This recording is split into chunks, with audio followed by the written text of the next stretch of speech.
Amin. Taqabbalallahu minna wa minkum. Bismillahirrahmanirrahim. Alhamdulillahilladzi hadana lil Islam. Kita bersyukur kepada Allah Subhanahu wa taala yang telah memberi hidayah kepada kita dengan hidayah Islam. Alhamdulillahilladzi hadana lil iman. Kita bersyukur kepada Allah Subhanahu wa taala telah mengurniakan kepada kita hidayah iman. Walhamdulillahilladzi hadana lil ihsan. Dan kita bersyukur kepada Allah Subhanahu wa taala kerana telah mengurniakan kepada kita hidayah untuk kita mengenali ihsan. Walhamdulillahilladzi manna alaina bi sayyidina Muhammadin Rasulillah sallallahu alaihi wasallam. Dan kita bersyukur kepada Allah Subhanahu wa taala yang telah mengurniakan kepada kita nikmat yang agung, iaitulah Nabi Muhammad sallallahu alaihi wasallam. Walhamdulillahilladzi akramana bil Quran. Dan kita bersyukur kepada Allah Subhanahu wa taala kerana Allah telah memuliakan kita dengan Quran. Dengan kemuliaan Quran, maka Allah Subhanahu wa taala memuliakan malam-malam yang berlangsung untuk umat baginda Rasulullah. Dan di antaranya adalah malam nisfu Sya'ban. Tak kala mana Rasulullah sallallahu alaihi wasallam telah berbaring bersama isterinya yang tercinta Aisyah radhiyallahu anha. Lalu Rasulullah bangun tanpa disedari oleh Aisyah menuju ke satu tempat atas perintah Allah. Kemudian Aisyah radhiyallahu anha terjaga lalu mencari Rasul. Dalam hati Aisyah berkata, mungkin Rasulullah malam ini telah pergi ke rumah salah seorang daripada isteri-isterinya yang lain. Padahal malam itu adalah gilirannya untuk Aisyah radhiyallahu anha. Dan tak menyebabkan Aisyah radhiyallahu anha pun bangun untuk mencari Rasul. Daripada satu lorong ke satu lorong. Tapi Rasulullah sallallahu alaihi wasallam tidak kelihatan di situ. Lalu Aisyah radhiyallahu anha meneruskan perjalanan sampai ke satu kawasan yang lapang. Maka terlihatlah susuknya tubuh Nabi. Tercium juga bau haruman Nabi. Ya benar, itulah baginda Nabi sallallahu alaihi wasallam. Tapi Rasulullah sallallahu alaihi wasallam pada malam tersebut tidak menuju ke rumah salah seorang daripada isterinya, tapi Rasulullah menuju ke perkuburan Baqi' di Madinah Al-Munawwarah, perkuburannya para sahabat Rasulullah, dan ada juga isteri Nabi yang dikuburkan di situ. Lalu Aisyah radhiyallahu anha pun menghampirkan dirinya kepada Rasul, dan Rasulullah menyadarinya. Lalu Rasulullah sallallahu alaihi wasallam sabda, "Ya Aisyah, adakah Allah dan Rasulnya tidak melakukan keadilan atasmu?" Lalu kata Aisyah, "Tidak ya Rasul, melainkan hatiku berbicara, mungkin malam ini kau pergi ke rumah salah seorang daripada isterimu." Apa maksudnya? Keadilan malam itu untuk Aisyah, maka Rasulullah tidak meninggalkan keadilan itu. Memang untuk Aisyah, tapi pada malam tersebut satu perintah daripada Allah. Allah Subhanahu wa taala memintakan baginda Rasul pergi ke tanah perkuburan. Bukan mencari para sahabat di masjid, pergi ke tanah perkuburan. Apa maksudnya di sini? Ini adalah satu malam istimewa kerana Allah Subhanahu wa taala bukan sekadar memandang orang yang masih hidup. Orang yang telah mati juga dipandang oleh Allah dan mendapat kemuliaan nisfu Sya'ban malam tersebut.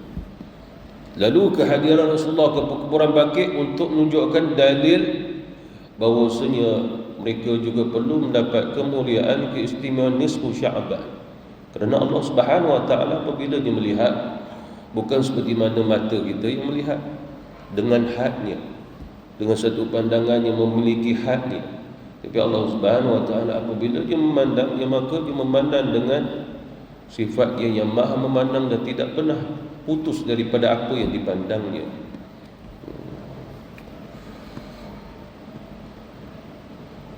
Lalu kata Rasulullah SAW, ya Aisyah, sesungguhnya pada malam ini rahmat Allah Subhanahu wa taala telah turun dengan satu rahmat yang istimewa. Dan kata ulama, perkara ini seperti mana malamnya Lailatul Qadar, bahkan dia jatuh yang kedua setelah malam Lailatul Qadar. Seperti mana Imam Atha' bin Yasir, juga dibaca Atha' bin Yasar, dia mengatakan bahawasanya kedudukan keistimewaan nisfu Sya'ban itu nombor 2 setelahnya Lailatul Qadar.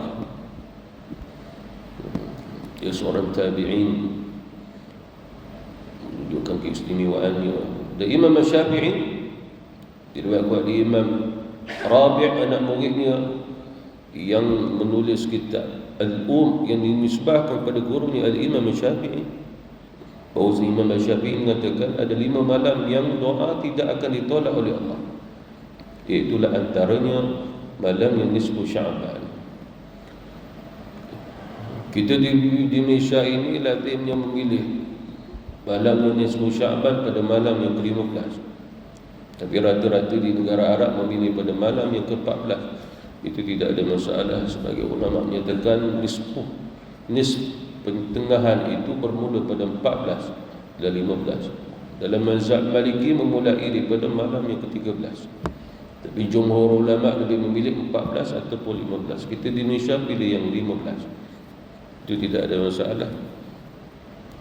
Bahkan seseorang itu boleh saja dia bermunajat kepada Allah bermula pada malam 13, 14, 15. Di bahagian Arab-Arab sana, di pada malam 13 mereka telah bangun macam malam ni, esok lagi sehinggalah ke malam yang ke-15. Kita di Malaysia uruf, tradisi kebiasaan satu hari dia kita pilih, tapi mereka memilih 3 malam untuk mencukupkan jumlah nisf pertengahan itu. Lalu kata Rasulullah SAW kepada Aisyah, ya Aisyah, Allah Subhanahu wa taala memandang hamba-hambanya, semua mendapat pandangan daripada Allah, dan Allah tidak melihat siapa dia kecuali orang kafir. Selagi mana dia syirik kepada Allah Subhanahu wa taala, dia tidak mendapat pandangan tersebut. Di sudah akidah Ahlussunnah wal Jamaah, mustahil Allah Subhanahu wa taala itu ada yang dia tidak pandang.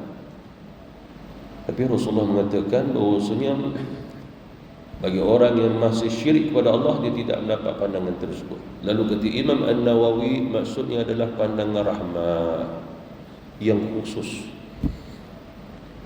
Orang kafir, orang syirik pun makan daripada rezeki Allah Ar-Rahman.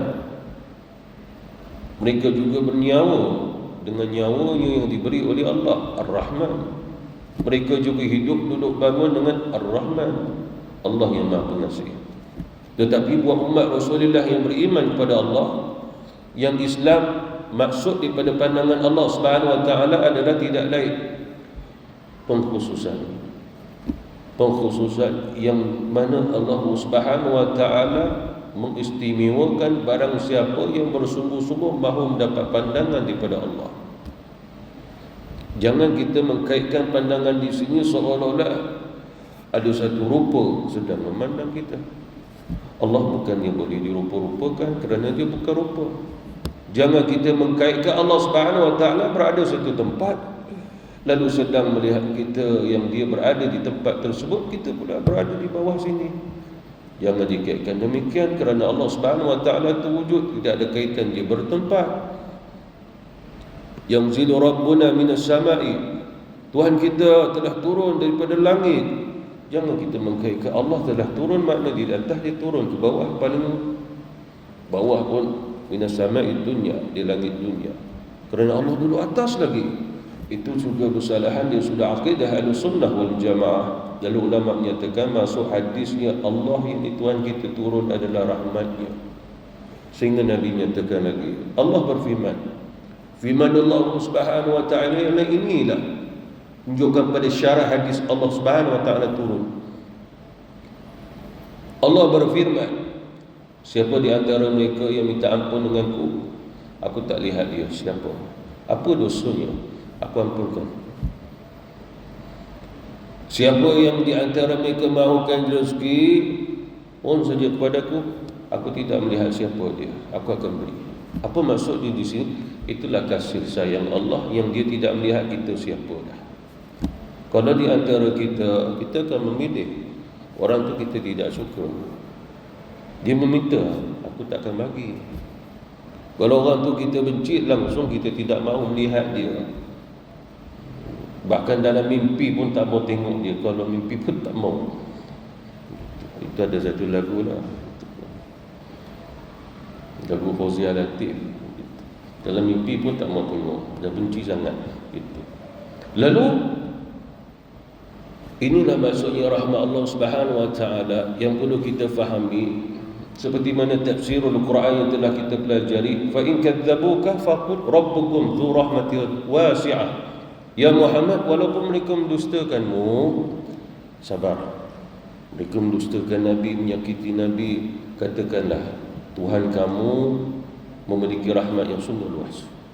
Siapa Tuhan kamu? Allah Subhanahu wa taala. Walaupun kamu menolak Allah, Allah tak tolak kamu. Walaupun kamu mengingkari Allah mencipta kamu, dia tidak mengingkari, dia tetap menciptakan kamu.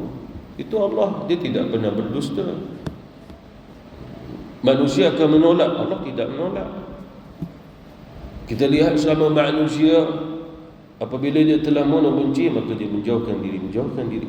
Tapi Allah Subhanahu wa taala, bagaimana keadaan dosa kita, dia mahu kita hampir dengan dia. Kerana sebaik-baik sahabat adalah Allah Subhanahu wa taala. Lalu masuk turun di sini dah kasih dia. Siapa mahu kasih Allah Subhanahu wa taala, maka mohon, bukan seperti mana agama lain mereka mahukan kasih Tuhannya, mereka kena masuk ke dalam gereja, jumpa pedirinya, kata buat ini, buat ni. Father ni pula kata bayar ini dulu. Tapi Allah Subhanahu wa taala tidak begitu.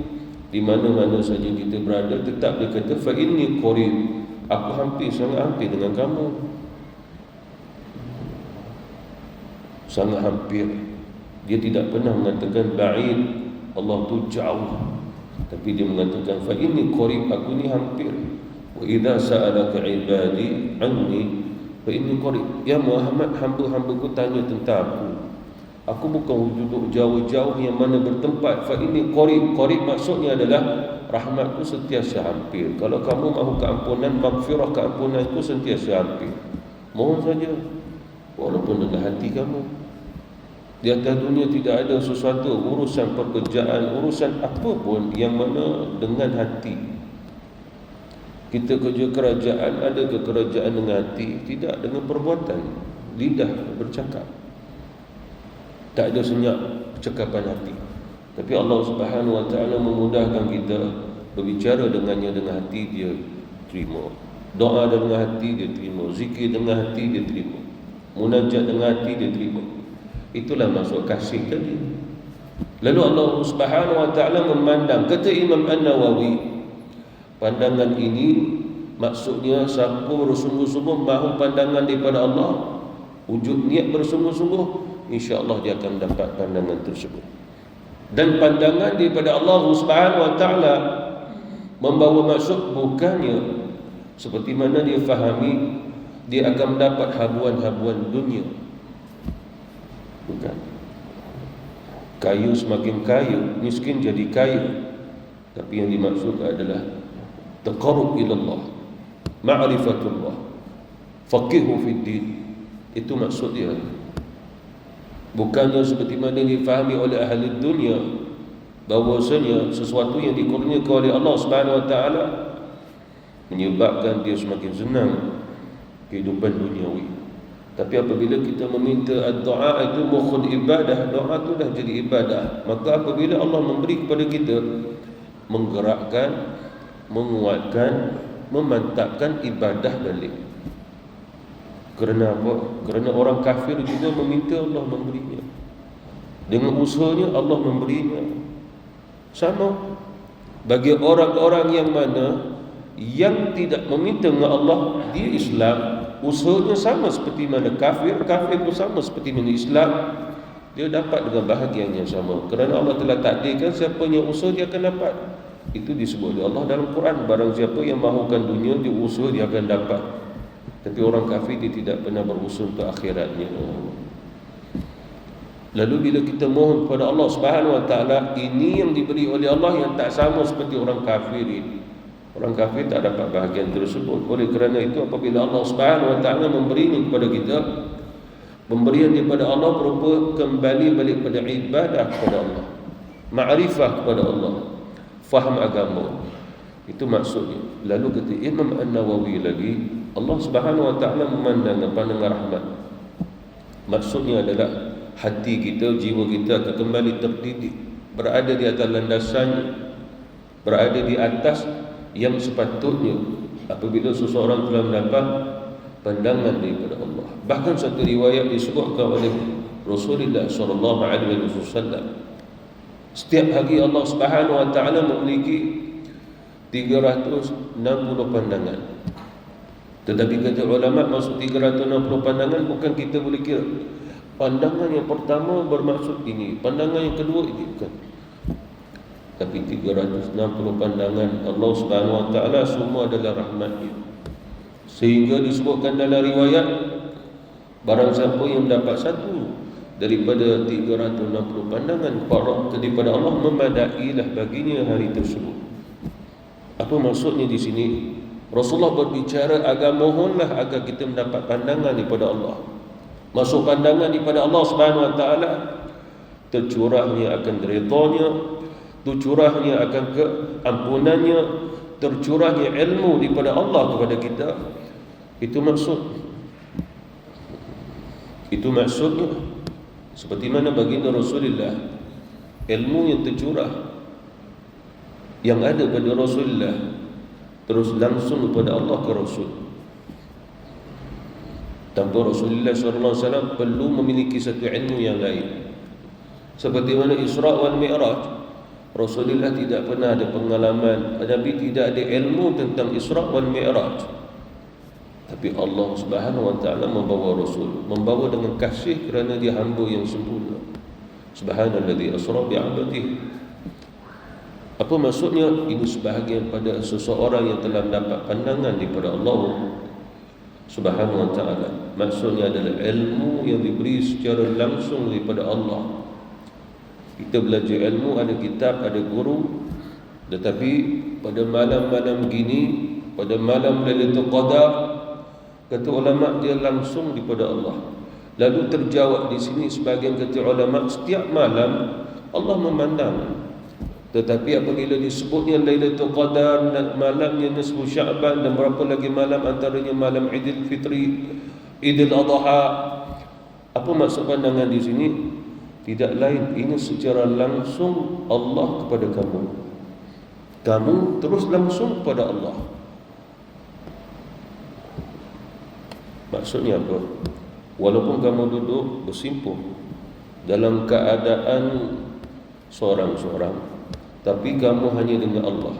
Kamu merasai hanya Dia yang wujud pada diri kamu, yang memberi, dan segala-gala ini hanyalah seperti mana satu bayangan yang diciptakan untuk kamu, dan yang berupa ujian.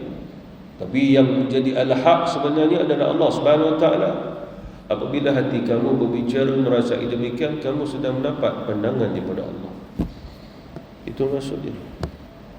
Merasai hati kamu sedang dipandang oleh Allah, kamu benar telah mendapat pandangan daripada Allah.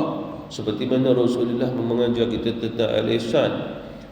Kamu bangun beribadah, jangan kamu fikir ke amal, tapi kamu bangun kerana kamu mahu ke Allah. Kalau kamu mandang pada amal, nanti kamu bergantung amal kamu. Itu kata Rasul, ada kalanya niat lebih baik daripada amal, kerana niat dia adalah untuk Allah, mahu Allah. Ada kalanya dia terkandas tak beramal, tapi hatinya tak terkandas. Lalu begitu juga pada malam nisfu Sya'ban, Allah Subhanahu Wa Taala memandang di sini. Kata ulama, bukan pada amal kamu, tapi Dia terlebih dahulu memandang pada hati-hati kamu. Hati adalah pandangan yang pertama oleh Allah daripada Allah Subhanahu Wa Taala.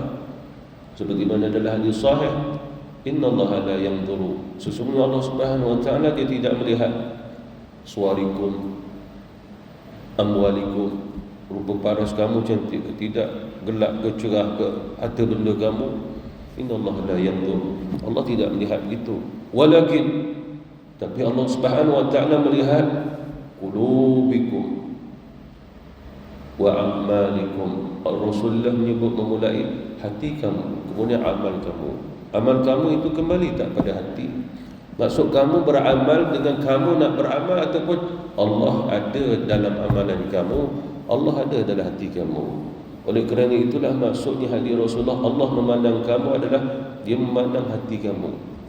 Oleh kerana itulah Rasulullah menuju ke kuburan Baqi', lalu Rasulullah doakan buat mereka agar mereka juga mendapat barakah daripada malam yang nisfu Syaban, kerana Allah Subhanahu wa taala menyatakan barang siapa yang meminta ampun, lalu Rasulullah bangun, Rasulullah minta ampun untuk diri dia, orang yang hidup di antara umat Islam, dan Rasulullah juga minta ampun, ya Allah ampunilah orang-orang yang telah mati di sini. Apa maksudnya di sini?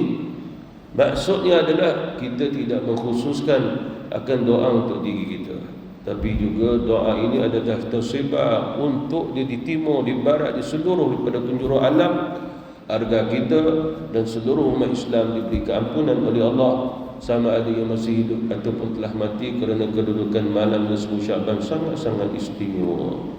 Lalu Rasulullah mendoakan bagi mereka yang telah wafat di Baqi', dan Allah memanggil Nabi pergi ke sana.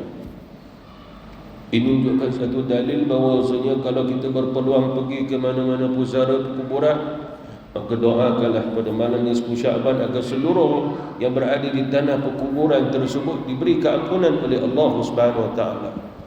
Kalau kita berani pergi malam-malam begitu. Ada juga tak berani, gelap.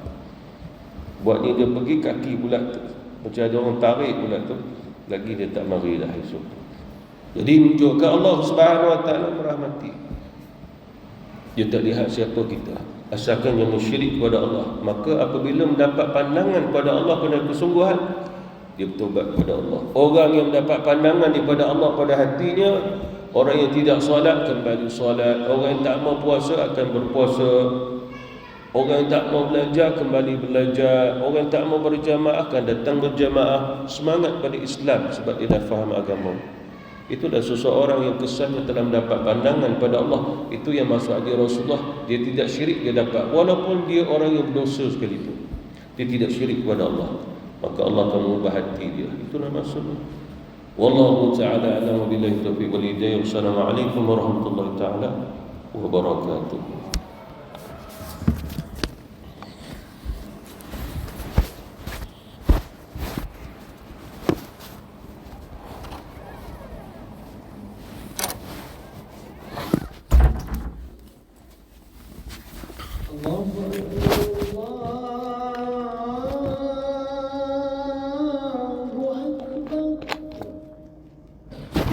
Allahu Akbar.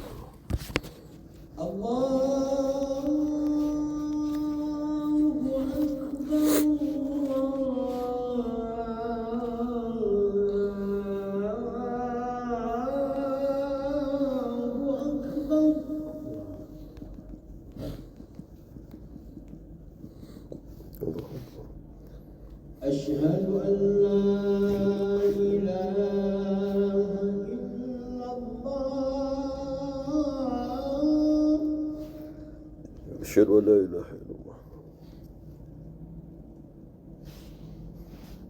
أشهد أن لا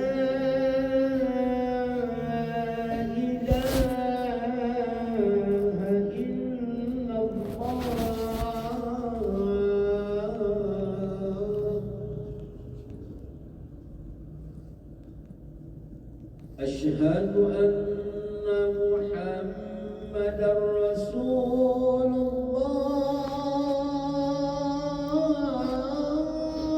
أشهد أن محمد رسول الله أشهد أن